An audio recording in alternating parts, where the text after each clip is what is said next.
Et vous l'avez vu également dans les images au Maroc, la première dame en compagnie de son Altesse Lalla Salma, elle a visité le célèbre jardin Majorelle de Marrakech. Les temps forts de cette visite avec notre envoyé spécial Jérôme Kofi Aboula.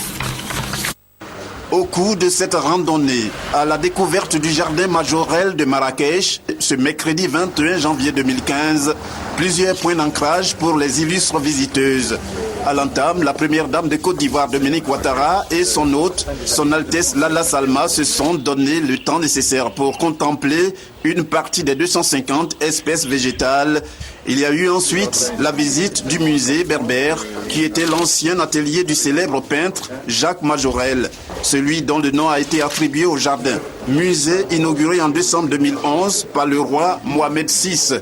Dominique Ouattara a pu se faire une idée claire dans ce musée du riche patrimoine des peuples berbères. Plus de 600 objets collectionnés par Yves Saint-Laurent et Pierre Berger, ces deux compagnons qui ont sauvé le jardin en le rachetant à un acquéreur qui avait l'intention d'y bâtir des villas. Après un parcours d'environ 2 heures d'horloge, c'est par la résidence contiguë au jardin où le couturier français Yves Saint-Laurent a vécu jusqu'à sa mort qu'a pris fin cette sortie à l'issue de laquelle la première dame de Côte d'Ivoire n'a pas manqué de livrer ses impressions. J'ai été vraiment enchantée, émerveillée de découvrir le jardin de Majorelle. C'est tellement accueillant, tellement reposant. On a envie de passer toute la journée. Et son Altesse m'avait déjà prévenu que j'allais adorer et c'est effectivement le cas. C'est tellement agréable et on sent l'âme du grand Yves Saint-Laurent dans ces lieux. On sent combien il aimait le Maroc et je le comprends tout à fait d'ailleurs.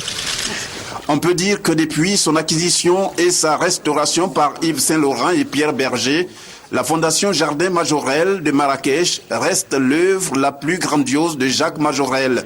À l'instar de la première dame de Côte d'Ivoire, Dominique Ouattara, ce chef-d'œuvre ne cesse de captiver tout visiteur qui passe par là.